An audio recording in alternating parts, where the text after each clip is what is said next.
Welcome back to the Mind on Recovery podcast. I am your host, Zoe, and here on our newest episode, we have my good friend, guest star, Mr. Samir. I call him Samier because it's classier. He's from the East Coast, so he's got a little New York thing. If you listen closely, it's still there.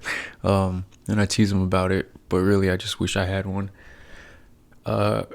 He's a great storyteller, and I think I know I say this with a lot of episodes, but I think this is our best one yet. And we got it just in time for Pride Month, which I wish I could say I planned, but I did it. But it was a happy accident.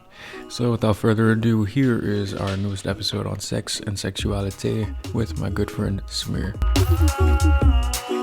Oh yes, and forgot, P.S. This is an adult-ass conversation, so if you have any young kids around, fair warning.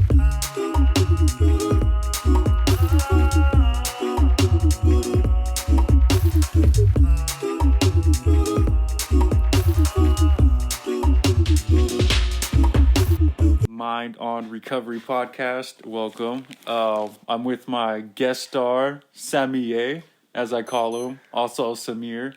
How you doing, everybody? Is that even how you say your name? Samir. Or am I saying it? No, it's Samir. Okay, It's okay. Samir. I didn't know if I was saying it like the gringo. Samier. I like Samier. It's I my like French Samier. alter ego. Right. Yeah. Right, I like right. For when we drink La Croix. that. Yeah. Yeah.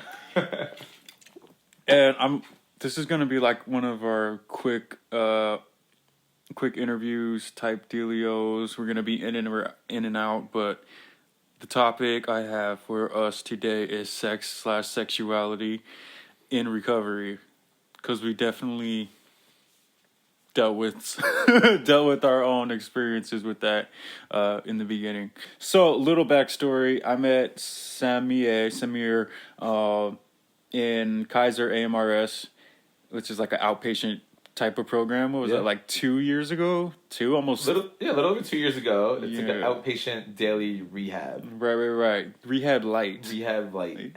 Yeah, and if you really push the envelope, you get to full rehab. Yeah. Which we You gotta also fail out do. of rehab light to go into rehab. Yeah. But you get into rehab light by somebody talking to you at a hospital. At least Right. that's how I got into rehab light. They're like, you need to talk to this person. Are you serious? Yeah, they like forced me to call this number. Oh. And they were like, that was Irina.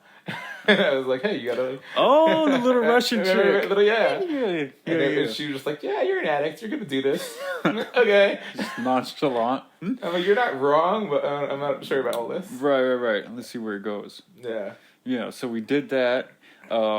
Entered sobriety. I don't know if it was the first time for you. It was the first time for me. Absolutely. It was my first time trying. Trying. Actual trying, like, making a valid attempt to, like, not... Drink. Yeah, I guess so. Not just brushing off family like, Everybody, like, I don't know, my whole family's, like, based in alcohol. Oh, So, like, nobody ever questioned, like, alcoholism. got you. It was one of those things like my mom would, like, call up when she, like, checked in. She's like, how's you drinking? Like, it was like, how's your dog? Yeah. Like, literally, like, just a follow-up question. Oh, it's good. Damn. I never thought of that.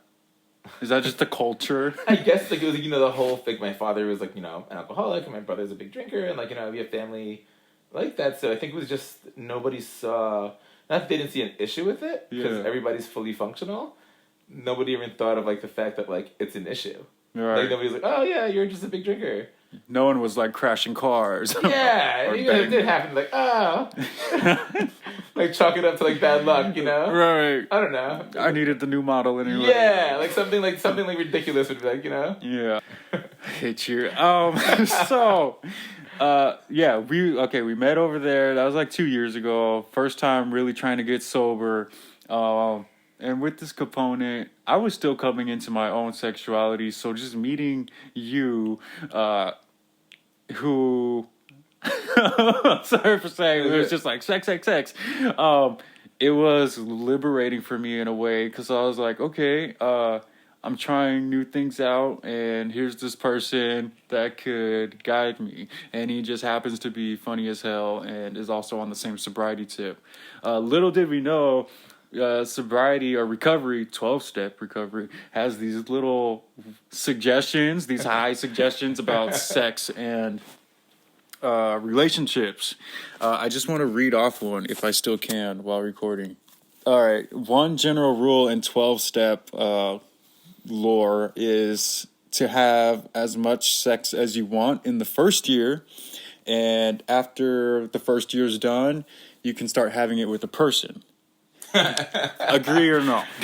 No. That's actually hysterical. Yes. I think coming into recovery for the first time ever, not knowing like how else it's going to manifest. Yeah. It manifests in sex, right? Really? For a lot of people, right? So it's like you're turning one addiction to the other, and you're just trying to get out of your head, right? I can't drink every day. What am I going to do? Right. I'm going to jump on like all the apps. I'm just going to literally be on all of the apps and just like tap and see what I can do next, and just like try to make it to the next day. Right. And even before that, like this is alcohol and sex. Like I've never had sober sex. Yeah. Like, that was a whole weird thing. Same here. And then they're telling you maybe this is not a good idea. It's not good for your recovery. All these things. Yeah. But then you're like, fuck off. Fuck off. I'm back. I'm over here. You told me not to drink. I didn't drink. I'm back here today. Right. Like whatever happened. I need a prize. We had like this gay group at AmRest. Yes, we did. And like once a week we talk about things, and they talk about dating and talk about like hookups. And I remember like the one time somebody made me feel bad about like my mentality. Yeah. I forgot his name. What was his name? Adam? No, the guy who ran the meeting. The tall white guy, the tall good-looking white guy. Oh, fuck. Anyway, right? So one day, because I used to do these, like, when I was entering sobriety, I used to do these micro-relationships, I used to call them. Yeah. Like, I would meet you, like, on Grindr, like, on a Wednesday, talk to you until Friday, just do the whole weekend with you, and then never talk to you again. Like, you would come over, we'd, like, hook up for 2 days, we'd have, like, breakfast, lunch, and dinner, we'd do, like, little mini relationship. Yeah. And then... Just done. Then Sunday you'd be gone, and I start, like, a whole new life. Huh. And then the guy was like, I told him that, and he was like, why don't you sit with that? And I was like, what? He's like, just sit with that and think about the way you make somebody else feel. And I was like, ugh. in the group, like, in front of the group, everybody. he's like, you're just going to sit with that. Yeah. I was like, I don't know. In terms of the lore, should I not hook up in the first year? I have no idea. I mean, I think we all go through dry spells in the first year. Yeah. It's either a full-blown sex, which I've seen with a lot of people, no sex at all, which I've seen a lot of people, and then just the awkward sex that you try to have, like, once you do, like, gain some kind of sobriety. I remember, like, after a few months, I went to, like, this group sex party. Nice. Down the street from the AA meeting. I was there waiting for the meeting to start. Yeah. And it, like, happened to be, like, 800 feet away. Nice. Like, on Grindr, and I was like, okay. And it was, like, my first sober sexual experience. And you went to a freaking group. Well, I didn't know what to do, and I just wanted to get it out of the way. So I did that, and then lined up a bunch of days because I was so... I kept hearing all these horror stories that people who haven't had sex in years. These guys in the group's like, I haven't had sex in years, I haven't had sex in years, I haven't had sex in years. And they kept saying, I got sober, and I stopped having sex, and I got sober, and I can't date, and I got sober. And you're like, fuck And that. I'm like, are you kidding me? I was terrified of that. Yeah. So I kind of just made it happen. All right. It was extremely awkward, but it was...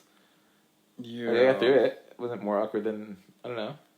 To add to that, another saying in the 12-step realm, I don't know what you call it, is for relationships, I've been told, I don't know if you've been told, but I've been told if I'm like want to get into a relationship to get a plant first, and if that doesn't die in a year, I can get an animal pet, and if that doesn't die in a year, I might be ready to have a relationship with another human being. Have you heard that? I have heard that. It's probably true. And like everything in recovery, if like... But I'm the worst, right? I'm like the worst person in recovery in the world because I don't agree with anything, but I understand it. Yeah. And I think a lot of it's super valid. Right. But I wasn't good at relationships when I was drinking because I was drinking, but do I have 3 years in me to wait? Like a year for a plant, a year for a puppy, and then a year for like meeting somebody? Yeah. Maybe that's the right thing to do. Maybe that's the healthy thing to do. But I feel like that comes later in recovery, right? Like you get sober first, Right. and then you try to get sane. right? Because you're raw dogging life. Yeah, balanced level. You know what I mean? I like that. Then you're just trying to figure your life out. Raw dogging life. That's what sobriety is, right? You're literally raw dogging life. Really. And for the first time in your life, you have nothing to hinder your emotions, protection, and then all of a sudden you're like, oh, I got to deal with this crap. Yeah, skin to skin. Yeah, that's literally how it is, right? And I get why they say that, right? Because you're not going to be in a healthy relationship while you're going through that. It's not going to be healthy for anybody. Right. But I feel like if everybody's on the same page about the unhealthy nature of it or where you are, yeah, I feel like it's fine. Especially like another sober. Another sober person. So I like seek out other sober people. Yeah. Which I shouldn't do. Oh, yeah. Keep going. Like I do. Like I feel weird. Like if I see somebody's a sober tribe on like an app, right, I will absolutely hit them up, whether I find them attractive or not. Really? I don't know why. Just part of me is like, oh, my tribe. My tribe, because like, I still associate with that tribe, but the thing is, like, I'm like, oh, like they're already there. They know all the awkwardness. I don't have to explain anything, and it's just that sense is really easy, right? Yeah. Because that's a lot to explain to a quote unquote normie. Like, so I'm in this thing. I'm in this program. We don't do this. We're not supposed to do that. But like, I mean, I can still do it while you do it. You can do it. Please have a ball. I'm just gonna watch you. Yeah, it's a lot. It's a lot of things there. And I was like, I might as well just drink. Like it's a lot easier. It's a lot easier to just sip on a beer. Right. But you're not allowed to do. I found out in recovery. Yeah. You can't sip on that one beer. There's that thing. Which brings me. It reminded me of 13th Stepping.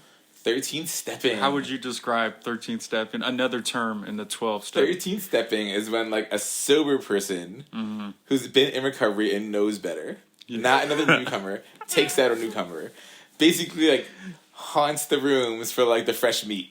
And like, you know, everybody who's new is fresh meat. Yeah. Like it's like they come into the rooms, you're scared, you're probably a fuckboy. Emotional. You're emotional wreck, you're there and you're just come out of the party scene, so you're probably good looking unless you're tweaked out. Like unless you're like, 6 pounds. Right. And then like they just come for you. Like, oh, let me help you get sober with my dick. Yeah. And like, no, why would I say that? When you said take them out, they can really take them out. They take them out. It's crazy because like they're sober and they're fine, and then this new person is there who has no idea what's going on. It's like, all right, I guess I have to sleep with this person now, just because like this is my world. Yeah. And then they have to go deal with all of that on top of it. Right afterwards, now they're spun out on dick. And now they're spun out on that. Yeah. So like, oh, like it's very common to see like a few people run through the rooms, and that's both. That's like the predator and the prey, right? Right. The person. Yeah. That. Yeah. I guess it depends who's who. Right. Because sometimes a newcomer can be like the predator. Yeah, they just want it, or think they want it, or just want, like you said, just want to some kind of connection. Yeah, connection. Anything else, distraction from life, sobriety, from the whole thing. Myself, right. So that's my understanding of 13th stepping. I don't know if I've ever done it to anybody. Have you ever done it to anybody? No. Have you had it done to you? Or have you felt you had it done to you? Or like somebody attempted to? Yeah? Yeah, no, I don't think in like any like honest attempts, but definitely friendships that felt like they're getting a little bit closer from people that have been in the rooms a longer time than we had. But I don't think it ever crossed that line.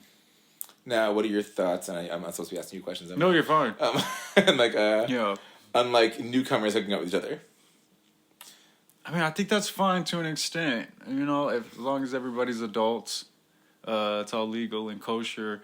But to an extent, like at some point, one does have to start the work on themselves if they're in there to get, sober. Actually sober. Yeah, that makes sense. So yeah, have your fun, but also don't forget there's like homework the next day, and that might have made it worse. That's fair. That's completely fair. Well, what did you think? Just bang like, away? No, because I know, I've hooked up with friends in the rooms. Yeah. And, I mean, like, and then all of a sudden now it's awkward. Like, they were a friend, then you hooked up, and maybe they're not completely sober. I didn't think of that. Yeah. Maybe they're not, maybe they're, I didn't think of that, yeah. Like, they were sober at the time, and then they spun out, but then now you're sober, and they're on a whole different level now, and you feel almost obligated to either help them or not talk to them.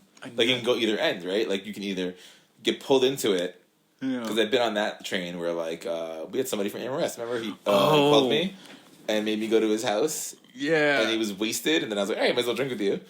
Like, pulled me into it, right? Yeah. And they were like, as a newcomer, you never go to somebody's house alone, which I was like, I don't know. But also in the back of my head, I knew Yeah. that I was going to his house, and I knew Me too. something was going to happen. Yeah. And I was kind of like, okay with it, and just letting it ride. Right.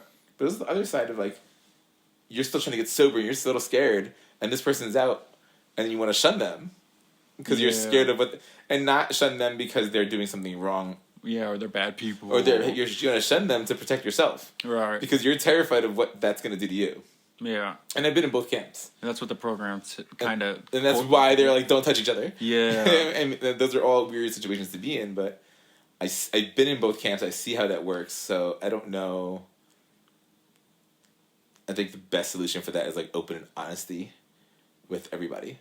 Like, this is what I'm looking for. This is what this is. This is my length of sobriety. Maybe like this is what I have problems with historically. Yes. So watch out for that. Yeah. Um, but I don't know how. I don't know. I don't think there is a right answer besides, you know, I guess abstinence seems right at that point, right? And then following the rules seem right. For a while, yeah. It does. I know. Yeah, I know. For yep. And my friends now, and I'm going to be honest, my friends now who have done it and done the work and spent the year, Yeah. are in better relationships now, are in sober relationships now, and it seems a little bit more fruitful than maybe some of the things that I've been doing. And it's a little, and it's true, and it's a little like jealousy incurring. Like, I don't know. Mm-hmm. I guess like I'm a little envious of that. Yeah. Who wouldn't be? Right? A relationship. Like somebody's in a good spot in being human and having like a healthy, you know, thought process on relationships and things like that. Right.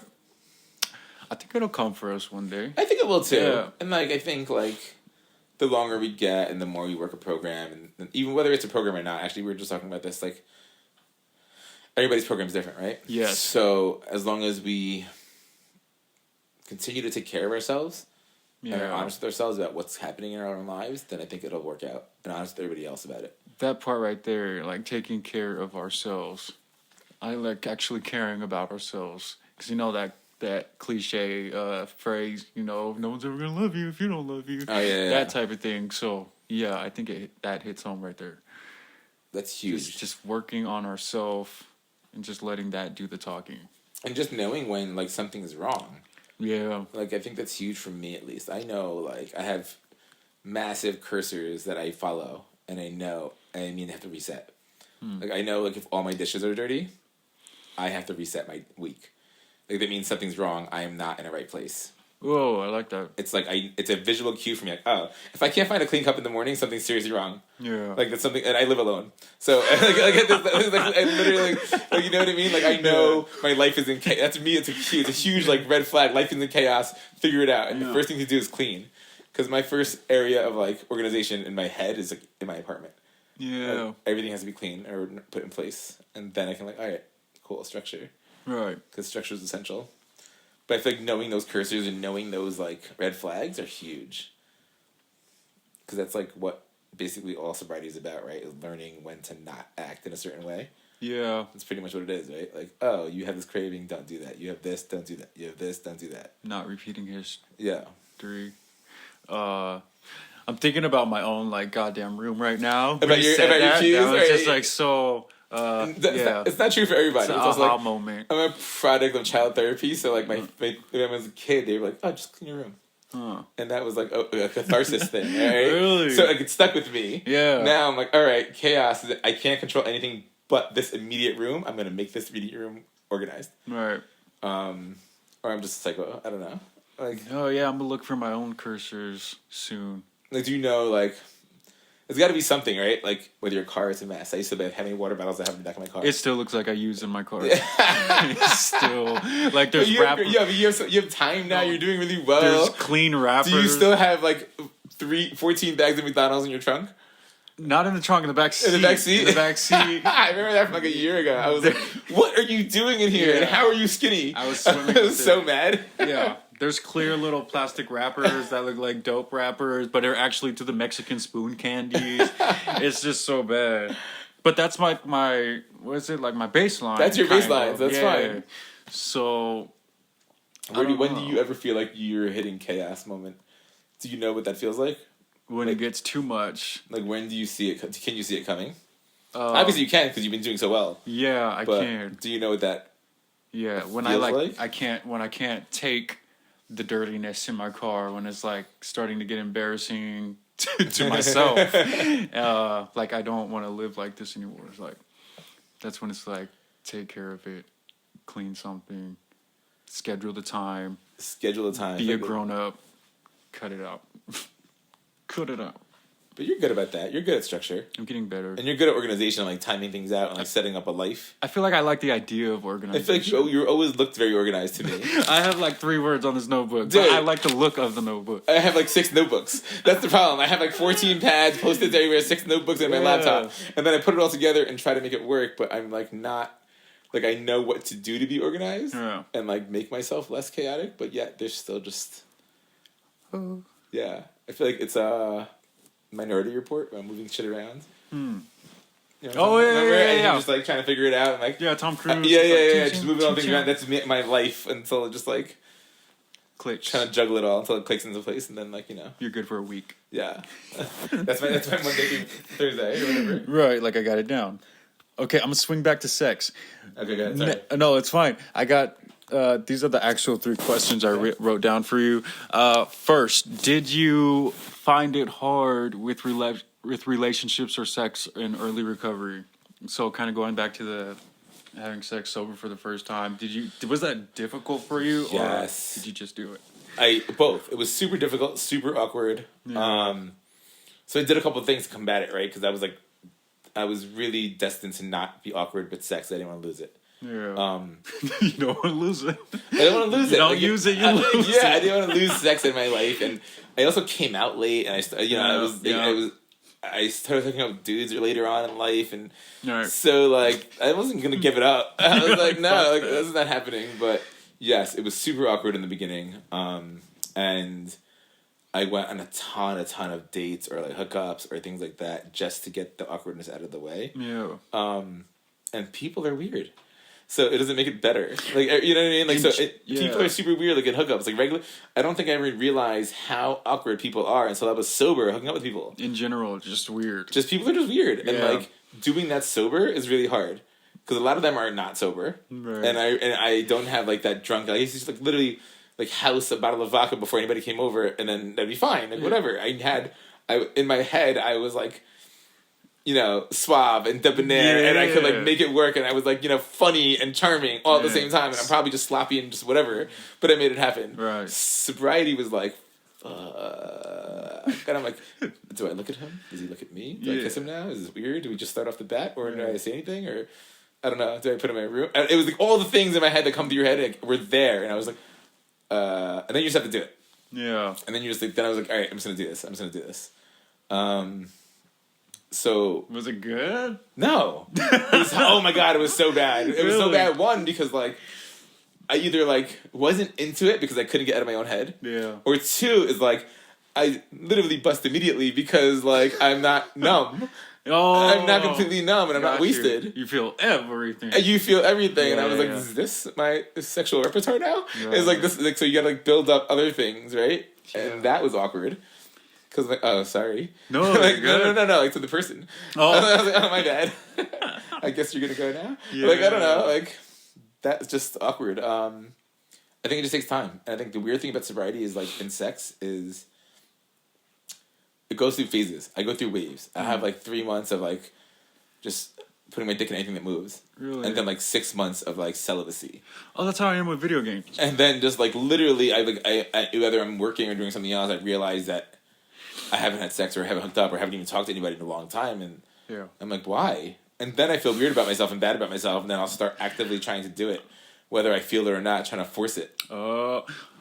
I've been there. Because I do that. Like, I've been like that recently. I've been trying to like force the idea, because I keep having conversations with people like on all the apps, and then I will completely bail on them. Yeah. Because I work so hard, and then I come on my days off, and like I don't want to shower for you. I don't want to. I don't want to do anything. I don't want to clean my apartment so you can come over. Yeah. And I don't want to like unless it's already clean. Then like have to talk to you. Sweet talk. It seems like a lot of things. It is. And it's not really, because it's really not. If we, you know what I mean? Like in the reality, like we used to do this all the time. It's just like somebody hooks over, you just hook up and they leave. It doesn't have to be a thing. But pre-pandemic. Yeah. Now pandemic sex is a whole different thing. Somebody did. I have a side story. Yeah. Somebody did come over and was like, "Oh, like some guy used to like, he's like, can I come over and blow you?" I'm like, "Sure." He's like, "It's okay. I'm wearing a mask." And I'm like, I was like, "So no hug, no kiss, hello, but you can just blow me." Right. I was like, "How does that work?" And like, that's not 6 feet. Like my torso isn't 6 feet from like, I'm not that tall. So does the air come up like from your mouth? Right. And are you coughing on me considering? Or is my dick gonna get COVID? Does your mask have a hole? No. All the questions. Yeah. I mean, I said yes, but like I was just like, oh. That was nice of him to put it in there, I guess. Yeah. He cares. God, there's something I wanted to say before you went on that tangent. Sorry, I go on tangents. No, it's okay. What were we talking about before? It was like the awkwardness of sex? Yeah, the awkwardness. Or celibacy? Oh, no. Feeling like, or just like having some type of dry spell and feeling like you need to... Like you should be doing it. Like you're getting in your head about it. Yeah, that you should. I get like that too, especially when I hear like some old person talk about like, maybe it's like a joke on TV, like, oh, like date as much as you can or fuck this all like, yeah. And I'm like, oh, damn, there's going to be a time where I'm like fucking 80 and wrinkly and my shit doesn't work. And like, I need to get on this now and I'll work myself up into a tizzy. So I'll try to. And then like you said, all that work, I'm just like, yeah, you're gonna have to pay me. My hope, like, I don't know. Like, yes, I know. I feel like we should, and that's part of the thing, right? You're not supposed to make yourself feel bad about something that you're not doing, right? Right. And like, yes, maybe it's better. Like, I've asked my doctor about this. I was like, I'm not interested in sex. I remember for a little while, I was like, something's wrong with me. I literally went to my doctor. I was like, something's wrong with me. I have no sex drive. I'm not into sex right now. I don't like, want to do anything. Da, da, da. And he was like, nothing is medically wrong with you. You're an adult who's busy and who has a job. And he was like, that's just being an adult who's not doing addictive shit. And he was like, you're not drinking, you're not this, you're not that. He's like, you're just not in like that mode where you're doing everything like you're purely id, right? Like you're not pure pleasure. Yeah, like a teenager. Like a teenager, like, you're not just doing anything that makes you happy. Because you're doing all the things you have to do. Right. And like that makes sense. But part of me is like, well, shouldn't I... Is it weird? I think it's weird when I don't want to have sex. I don't know if it's right or a valid feeling. It's all valid feelings, right? Whatever. But is it a valid thought? Like, if I think it's wrong to not want to have sex. Oh, if you think it's wrong that you don't want to, I don't. Yeah. Sometimes, but sometimes I don't want to. It's just like you don't want to. Yeah. It's weird though. No means no. But I shouldn't feel that way, right? Like, I think you're fine. I think we're both fine. I think we're two very sexually healthy, mature adults. I think so too. Yeah. Next question I have for you. Were there any special restrictions put on you by a sponsor regarding hookups? And I'll preface this because while there's those general suggestions that we read off earlier, sponsors in the program can also put like their little special locks, little rules to your life, otherwise they won't work with you. Right. They will say all my sponsees have to follow these rules. If not, then I'm not going to work with them, which is crazy. Which absolutely nuts. And that's off the books. It's fucking ridiculous. It's I don't off know. The books. Luckily, one of my first sponsors was pro sex. He worked like in the tattoo like bondage industry. Nice. So, and he's been sober for like 20 something years, all this stuff. He had years and years of sobriety. One of the most insightful men I've ever seen in my entire life. And he was like, I don't give a fuck what you put your dick into. He's like, if it's going to keep you from drinking, he's like, go out and suck 30 dicks. He's like, and he used to say shit like that to me. I'm like, he's like, I don't care. He's like, my only objective is you not to drink. And if you're going to drink, then come here first. Got you. So he was great. I don't know why. We fell out. He like moved away or something, or had like a Europe tour for a couple months, and he's like, I can't take care of you while I'm doing that. But he was pro sex. I've had other sponsors who were like, no. That's where the question came. And I was just like, yeah, I'm not doing that. I was like, really? But I also had only like 2 or 3 sponsors. Lucky. Like 2 were great. One was very okay. And nothing wrong with them. We didn't mesh. Yeah. You know, there's some people you just don't click with. Absolutely. But no, yeah. So like they were. Most of them were okay with it, but I don't know. I never had any rules. No. What about you? Let me see. Sponsor number 5. Mm-hmm. Take away from. Or it might have been sponsor number 6. I don't know. There's been so many. No, none of them had. Because I've never been that. You were like, whatever. They didn't want to put a rule there. It didn't matter. Right. Because sex wasn't really a part of my. Because if it came up, they would talk about it then. Yeah, and it wasn't part of my story. Like, as far as me having an issue with it or doing it so much that it could get in the way, it wasn't that for me. Now, coming into your sexuality and coming into sobriety, how did that mesh? That kind of worked out. I don't know. It was twofold. Obviously, it's super awkward, like you said, being sober and having sex for the first time. But it also kind of felt awesome in a way that, like you said, you could feel everything. You could feel everything. And the biggest part, which I remember saying at a meeting, the biggest part was like, I could actually pick people I'm actually attracted to, instead of like, I think they might have some goodies over there, or just that random hookup because you blacked out, or I really need some gas money or some school money. Like, I could actually pick people who I was freaking attractive to, and that made all the goddamn difference in the world. And now, after being sober for a while and being into your sexuality for a couple of years, how do you feel like it's going?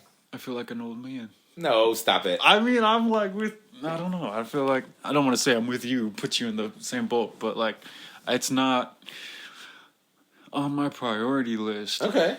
It's really not. I still have libido. I still want to. I still have like certain prospects in my realm. Still looking at males and females, but when it comes down to it, I'm like busy with work. I want to do the side podcast. I'm trying to leave the country at the end of the year, go travel the world. I still want to figure out what I'm going to do when I come back. I do want kids eventually. Like, there's just so much in the air right now. Right? I know. It's hard for me to like stop and go hang out with a stranger. I can stop and do some fucking Netflix for hours, but to stop and go like, I think there's so much wrapped in it right now, right? I feel like that's the issue. Like, one, there's COVID. That's already kind of ending now. Yeah. But on top of that, there's like, I don't want to get gonorrhea again. Ooh, that's a good one. Like, I don't want to live at the clinic. Like, pre-COVID, like, think about like full sexuality pre-COVID, right? Yes. Like how okay everybody is with just having like an STD. Right. And not having it, just catching it because you're part of like. And it's rampant, right? You get something, it's like, shrugs, everybody makes jokes about it, like, it's what it is. There's a strong strain out right now. And, like, people would say shit like that, and I'm like, I don't know, it seems like a lot of effort for me. Yeah. Like, I gotta hang out with you, and then I gotta go to a clinic, and then I gotta pick up a script, and I was like, it's like 4 different trips for, like, 20 minutes. I gotta get needles in my ass. Yeah, it's a whole thing. I gotta do, like, all these things just for a hookup. I was like, I might as well just jerk off. Yeah. I don't know. Sorry, and also, adding on to my little piece, you reminded me, I'm going to lose it. Getting sober or getting into recovery, sobriety, whatever you want to call it, and the sexuality thing at the same time, it was weird because up to that point, I was doing nothing but hookups and whatnot. One night stands types of deal. And I finally started like getting really tired of that shit. Like, I really want to try this relationship thing out. What does that look like? And still do. But I was coming to that point where I want to do the relationship thing when I was entering a program which was saying no fucking relationships. Like, if you have to do it, make it a one night stand, quick, no strings attached, boom, boom. So that was kind of like a fucking bummer. Like, I guess I can't have that relationship right now, but I think it's time. And going back to your STD thing, there is like a fire strain of gonorrhea or something out there right now, so everybody be careful with that. Yeah, the gays did not stop during COVID. Oh. It did not stop the gays. Why would they? We already had our thing in the 90s. They were like, it's fine. Yeah. They're like, oh, another virus, we're good. Yeah, been there, done that. I'm on PrEP. That's my answer for everything. Sorry, I'm on PrEP. Yeah. Have you ever been? I think it's weird. Like I remember, like when I first came out in Yeah. my sexuality, I could not do it sober. I could not hook up with dudes sober. It was so ingrained that it wasn't okay. Oh, that I had to yeah. be wasted to do it, and it took me years to get away from that. Yes. Like years of like Yes. effort and practice to like not. And it was just, I don't know. It was so ingrained in my head, like, you know. Right. I'm relating to you with that one right there. Yeah. Especially if you in the very beginning where you don't know what you're doing, maybe, and you got the not knowing what you're doing on top of the shame and I might whatever. as well just black out for it. Yeah. Yeah, I'm just not gonna be here for it, or I'm gonna be like 5% here. Yeah. But yeah. Last question of the Sorry, I night. keep going on tangents. No, the tangents are great. What things did you already want to change with sex and relationships that actually lined up with the 12-step suggestions? Like, oh, I kind of already wanted to do that. That's cool. That's a recovery thing. Sure. And nothing is also a viable answer. No. So I think one of the so recovery teaches you, like, no matter how like annoying it is, it teaches you so much shit. Yeah. Like you learn so much about yourself. You learn so much about like. And I don't mean to sound like dismissive of it. 'Cause that's the way it comes out. Because I sound like that because I'm an asshole. But I don't mean to sound that way. It's like, I'm not dismissive of it. There's so much I got out of it, and so much I learned about like myself and my thought process, and if this is like an actual want, or is it a fear of not having it, or is it like a desire as opposed to like, or a craving? Like, you gotta differentiate between all these things, right? And all of that takes talking and understanding and realization. And I feel like that understanding the why, like why do you feel that way? Let me do this, like gives you a more of a reason to question stuff. So when you're in a relationship or you're trying to get into a relationship, it's very open communication. I feel like the communication I have with people and even with work, because of the program, has gotten better. I can effectively communicate what I'm thinking, feeling, and like asking for. Yeah. To fulfill what I need. Intention. Yeah. That's what they always said, right? What's your intention with that? What is your intention with that statement? What is your intention with that action? Oprah. Right? Like, I remember one of the clinical guys used to do it all the time. What's your intention with that? I'm like, fuck. Yeah. My intention is purely ego. Or my intention is purely, selfish based. Fear or something. Fear, yeah. Am I scared of this? And now I feel like the communication I can have with people, maybe because I hung out with a lot of sober people for a lot of times, there's a lot of talking. There's a lot of heart-to-hearts and a lot of openness and a lot of, like, what is your intention? There's a lot of that. So I feel like that's something that's in line with the program of trying to, like, get to the bottom of something that I really appreciate and I can really, like, get around. I don't know if that's... Yeah, I'm going to take that too. I don't know if that's what you're looking for. I don't know. No, I've been saying that like almost on all the episodes when it's time for gratitude. Like just this program and the tools that it has given me and continues to give me, like it's invaluable. Like I'm gonna have this shit for the rest of my life, and it's already paid dividends. You see things that you do, and all of a sudden you're like, that's such a sober thing for me to do. Yeah.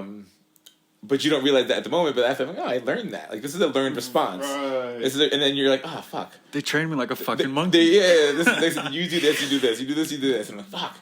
But that's good. It's healthy. It's like a healthy response to something. And like, it's not just like pure emotion and pure, right, boners. Yeah, there's none of that, which is also slightly annoying. I think it's great. I think it's all great, but I think that at some level, like. And Miss Mania. Oh, absolutely. You know what I mean? Yeah. Like, I slightly miss that. Like, you miss the chaos and the mania that can ensue because it was fun. Or that's what your head thinks is fun. Maybe. I don't know the difference, but I know I miss that also from time to time. Yeah. But not enough to blow up my life. Right. So it's like, okay. Yeah, I miss, like, a fun weekend. Yes. Like, I miss a Vegas weekend, but not enough to, like... lose like my life savings, right? Things like that. I guess you want to see how much you can lose from it, which is such a sober thought as well, right? Like looking to the future of playing it out. Right. That's the thing. What do they say? Playing the tape through. Playing the tape forward. Playing the tape forward. Yeah. How does it end? Yeah, I do that a lot. What I've learned, which is really new for me, is to not give a response to people that I'm not ready for. I had a recent interaction with my boss, and he told me something that I wasn't happy about, and I was like, "Hey, I don't have an answer for you right now. Let's talk tomorrow." Yeah. And during the meeting the next day, I was like, I wasn't ready to give you. I didn't want to give you an emotional response. I wanted to give you an intelligent response about like how I'm feeling. So it's still an intelligent response. It's like, and I learned that through recovery. Like I wanted to give you a response about my feelings, but not an emotional response. Right. Because the first thing I put down that I'm thinking is gonna get me in fucking trouble. Yeah, so like if I like fuck this, I'm out, or like whatever. Yeah. You know, whatever you want to do is like that's one thing, but you can have an intelligent discussion about how you feel as opposed to having an emotional response to something. Yes. Which I feel like is huge. Which is super new. That I didn't know I could do when I was younger. I didn't know you were allowed to tell people no. Right. Like boundaries. You learn, right? Yeah. Remember like they taught me boundaries, right? I didn't know I could tell somebody, I'm not ready to talk about that. Yeah. Or no. Do that. Or just do that. Or anything. Like you can just walk away from anything in life and be like, no. Yeah. I don't want to do this. And I'm really comfortable with it. Like, I'm really comfortable saying no. Yeah, I'm still getting there. I don't have the words for that right now. Or I'm like, yeah, I don't know. We'll get back to it. Right. Or like just to dismiss something completely, which in like my younger years or before I was sober, I would immediately to respond, defend, and like myself because I'm the guy who's defensive and I'm the guy who's like aggressive, and I would go on the attack. Yeah. And I'm just like, oh no. Can I show you my version? Yeah. It's this newest thing I've gotten is the Do Not Disturb feature on the iPhone. Like it goes on a certain times, like when I'm winding down for bed. So it comes on at like 6, and it's like the greatest thing I could have done. So any messages, any dings or phone calls, I just can't see them. Like the phone could be up, like it is now, and it'll come, but the light won't come on. That's right. So awesome. I just won't. So you have to wait till you get to it next. To get to it in the morning, and it's just been the greatest thing. Like I don't have. This is my time. That's to huge. do whatever the fuck I don't have that yet. That's different. Like that's growth. I don't have that yet. Like what I started to do is try not to check my email right when I first wake up in bed. I wait until I'm out of my bedroom before I look at my work shit, and that's a lot for me. That's baby steps. That's a baby steps. Like I can imagine turning my Do Not Disturb sign, like my thing on, just because like I would be in full blown panic mode the whole time. And honestly, if I think about it, nothing that dramatic can happen like work wise. That somebody else can't take care of. Right. Like, I'm not running, like, the fucking, Government. nuclear bombs or something that I need to be on a high alert all the time. Nothing I do is that important, right? In the grand scheme of things. Yes. But yet, I feel the need to grab my phone immediately and be like, oh, who needs to know what, and why do I have to answer them right now? But yeah, in person, I can be like, I'm not ready for that. But yet, email-wise, gets me. Yeah. Emails get me like that. I feel like emails are attacking me in that sense. Can you have, like, the number of emails that aren't read? Can you have that little bubble on there? Or do you have to have, like, each email read? I can't have the bubbles. Oh, I can't have the bubbles. It says, like, 45. Yeah, I can't handle that. I'm like, fuck that. I can't do that. It drives me nuts. I will have to, like, literally turn my phone away from me if I have, like, a budget I can't get to. Yeah. I just can't function that way. I almost want to show you mine. But, like, I know people have, like, 800 text messages they haven't read That's yet. fucking And I'm like, crazy. I can't handle that That's life. crazy. I was like, that drives me crazy. They don't love themselves. But what we did is, like, something? I found it easier that one of our old managers in training at my place, right, ended up like suing about something, right? Yeah. Some kind of like break violation, and having them use like his personal phone at work, and definitely a bullshit lawsuit just because you get terminated. But there was a nice outcome out of it, right? Yeah. It said any hourly employee can't have their work email at home, so it doesn't get to them. Unless they're on the at work network, they won't be able to see their work emails. That should be law. That should be law. I feel like International law. Everybody should not have access to their work email until they're at work. Right. You know what I mean? Until they check in for the day, whatever it is. Mm-hmm. And so that whole lawsuit brought apart like no texting each other unless like I'm salaried, so I'll text my boss. Yeah. But there used to be a text with all the people, right? All the managers, and it was like consistent like messages about the day and what's going on, even on my days off, and it stopped. And I was so much calmer. Like, I honestly, the next day, I was like, I don't have to answer this crazy person asking me something about goddamn lettuce that didn't arrive or something that I don't give a shit about, that I don't need to know that somebody else can figure out because me not answering this is not going to help or something, you know? Yeah. And it made and I realized it made my life better. This person being an asshole and suing slightly made my life better by doing this because, like, there should be a limitation about what work can do to you and how much you have to respond to it. I feel on some level, but also the other side of me, like the boss side of me, was like, "Fuck you, answer me." Like, you know what I mean? If I sent it, I would feel more. Right. I don't know. Right. Yeah, because I feel really bad when I send people text that I get out of work now. Like, unless they forgot something. I was like, I don't mean to bother you, but please just let me know if this, da-da-da-da. I don't get that from my boss. She just texts me for, like, little things. Like, hey, can you work on the blah, blah, blah. But I feel like when it's the inverse, like I texted her today on her day off, it's just, she gives me just like the short and sweet. Just want to deal with it, right? Yeah. So it's like, I feel like, yeah, exactly. I'm working my Saturday that's for why. you. And I think, you know what it is? I think it's hard for us to differentiate. One is addicts, people who like try to please on a lot of levels. Yes. It's hard to differentiate, like, those are boundaries. Those are boundaries that we have to set, right? So there's boundaries, like I had my previous boss for years, like just abused me. Like 24 hours a day on the phone, 24 hours a day texting me that I rate messages all the time that I had to respond to. Yeah. And I just was so accustomed to it until I almost died. And then I had to take off work. I literally burn out. Yeah, you burned out. And I feel like they should respect your time. And you should respect your time. And also my work time, this is not my work time. So leave me alone. Yeah. And I used to think that was being shitty employee or being a hard worker by answering it. And I think it's not. I think it's purely just boundaries. Right. I'm not good at it, but I'm working on it, getting those boundaries set up. All right, I think that wraps it up. I'm good. Do you have any other things you want to put out there regarding sex or sexuality and sobriety? Just keep trying. All right, that's pretty much it. That's all you got to keep doing. You're talking about sex or recovery? Both. Nice. Literally both, right? Keep having sex and keep keep staying in recovery as much as you can. Try to figure it out and find that balance because. That's what I'm doing. It's out there. I think there has to be, right? Yeah. I see people who are happy. Yeah. And I'm not unhappy. I'm just saying, you know what I mean? Right. I see, this golden light at the end. Yeah. You see those very, very well functioning, recovered people in, this perfect relationship. I see their Instagram, yeah. I see their Instagram, right? I see with their fake life, but right. That's fine. Looks better to me. Yeah. So keep trying. Thank you so much, Samir. Thank you. It was a pleasure. This was fun. Yes. And we're out. Alrighty then. That was episode 6 with Samir on the topic of sex and sexuality. I hope you guys enjoyed that, got something from it, weren't too mortified as we went deep. We could have went deeper. I wish we would have gone deeper, and maybe we will go deeper on a future episode, but I'm glad we got to touch that, no pun intended, topic. Anyway, please join us for we're almost at the end. No, we're at the end of the season. We only got about 2 more episodes left. And it's going to be a 2-parter.